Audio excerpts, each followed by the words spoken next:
Yeah, Coach. Did Khalil Ware come out of that game okay? I mean, he got kind of banged up at the end, and just how's the wear and tear kind of added up on him, and how's he kind of handled that in the last couple weeks? Well, we had to give him the day off yesterday, so he basically went through treatment. Um, so I'll know more today when we practice to see where he is. Todd and Mike Schumann. Hey, Mike, had a question about Gabe Cupps and defense and specifically dealing with screens. That's just kind of part of the job description for guards, but he's a smaller guard, so he has to fight through those screens. Seems like teams are trying to take advantage of that a little bit. When he tries to fight through the screens, he got called for a couple fouls the other night. What advice are you trying to give him on how to deal with that? What can be done to help him out with that? How are you handling that? It's not just Gabe. They're letting the bigs kind of dominate the screens in the Big Ten, and it's tough, and Gabe being a little bit smaller than some of our other perimeter guys, it's tough getting over them. And I go back to the Penn State game. We were in the drop pretty much that game because they were a team that played downhill, and we got burnt because they made threes. We didn't let them get downhill as much, so it kind of backfired. They made shots which we didn't think they would make, but they made them, and we paid for it. The other night, I mean, it's just unless you trapping the ball screen up top, which is the toughest trap in terms of trapping screens, because then you expose yourself in the middle of your defense, and if that ball is completed to the guy that's rolling, then it causes havoc because guys got to suck in, and now he's spitting the ball out to three-point shooters. So I mean, it's kind of a double whammy, but all we can do is kind of help Gabe in terms of maybe staying up a little bit longer with him. But if he gets knocked off, it's tough. He's kind of almost in a switch position with the bigger guy, which we don't want. So that's kind of the nature of the beast with all the Big Ten guards. They're letting the bigs actually set the screens, and some of them look illegal, probably from the eye looking at it, and some of them are illegal, but they're not calling it. Mike the Mason. Yeah, good morning, Coach. Purdue's a team that draws a ton of fouls. It was obviously an issue for you guys early in the last game. When you watch them on film, kind of what keys are you seeing to avoid that scenario this time? Well, I mean, again, maybe I need to just call the officials and tell them don't call fouls. I don't know. Again, they've established themselves, as a team based on Edey inside demanding so much attention that, he's getting calls. He's getting his calls. And, when we battled them in the past with Trace and Race and those guys the last couple of years, we were able to bang him a little bit. He banged Trace some, and it kind of went back and forth. If you remember, the one year held Trace only played probably 10, 11 minutes in the ball game. They just didn't let him play against Edey. And Ware kind of caught some of that here. He picked up 2 early ones and had to go to the bench. So, it's just how the officials are calling it, that game, that will determine. But, you got to bang some with him, because if you don't, then, you get embarrassed, like he's embarrassing a lot of teams, because the guy's an unbelievable player, man. He's a lot better than he was last year, and he was player of the year last year. So we just got to go in with the mindset that, hey, hopefully we can stay out of foul trouble. We can bang a little bit and, play aggressive like they do and see what happens. Mason and Jack. Coach, good morning. I actually wanted to follow up on that. It seems like with some of the fouls that Edey draws, it's because he's just so close to the basket. how can you guys force him to receive the ball a little bit further away from the basket and then be a little bit more physical on defense there? Well, if you listen to what you said, if you push him out and start trying to shove him out, that's where fouls are picked up.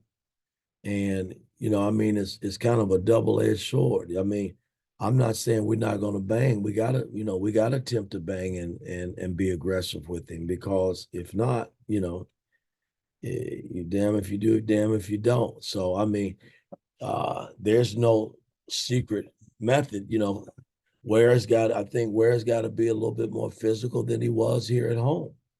So he doesn't establish, deep low post catches. I mean, that's, we might try maybe fronting him some. I don't know yet. We'll start working on some of that today. We met yesterday on it, and we'll try to come up with a game plan between now and Saturday and see where it leads us.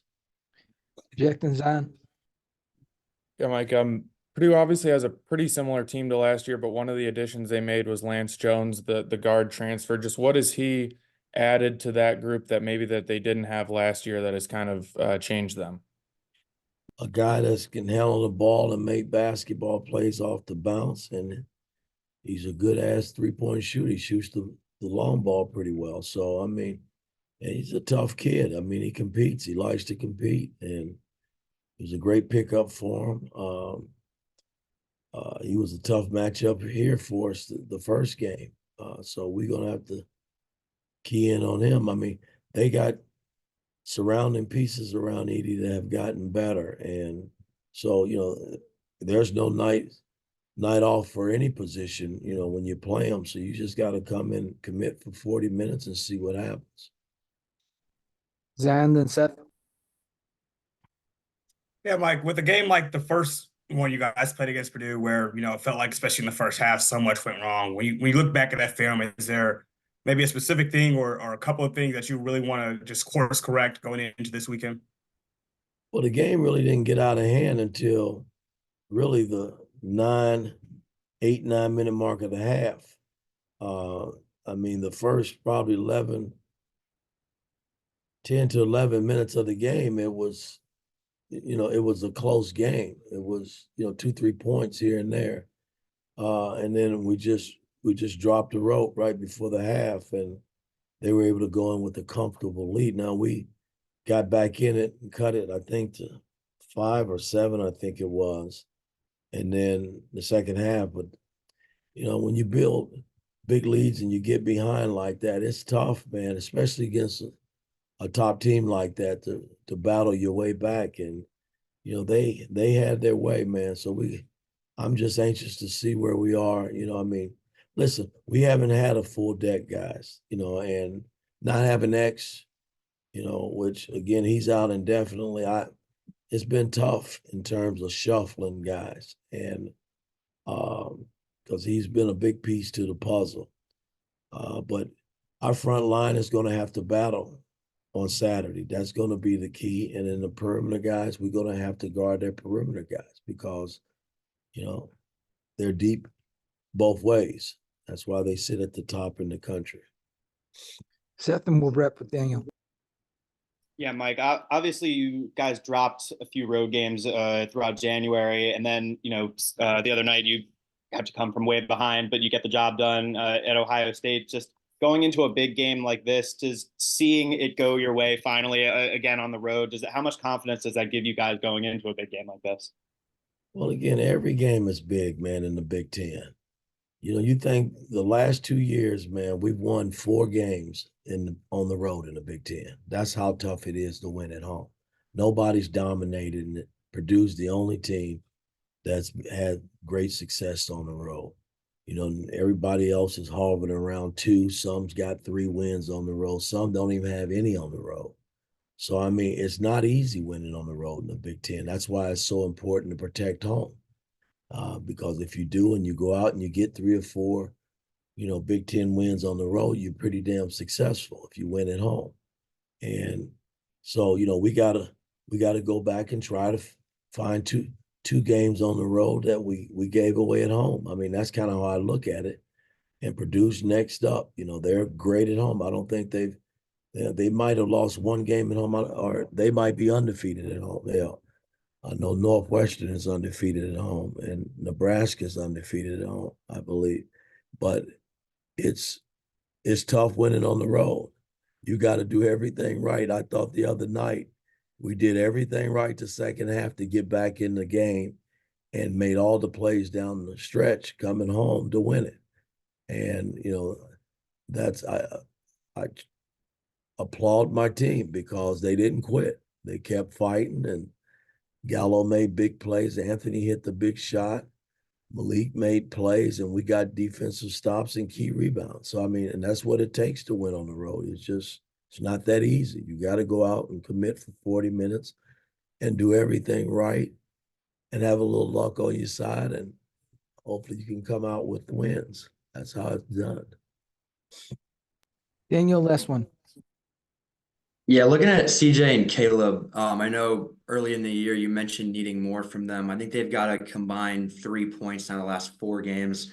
What do you feel like has maybe prevented them from making that next step, I guess, so far this year?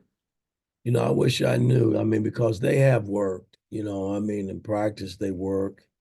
You know, I just got to find some confidence somewhere in one of them, if not both, because it's tough. You can't just play six guys. I mean, you know, Walker played a little bit in that game. I played Peyton very little.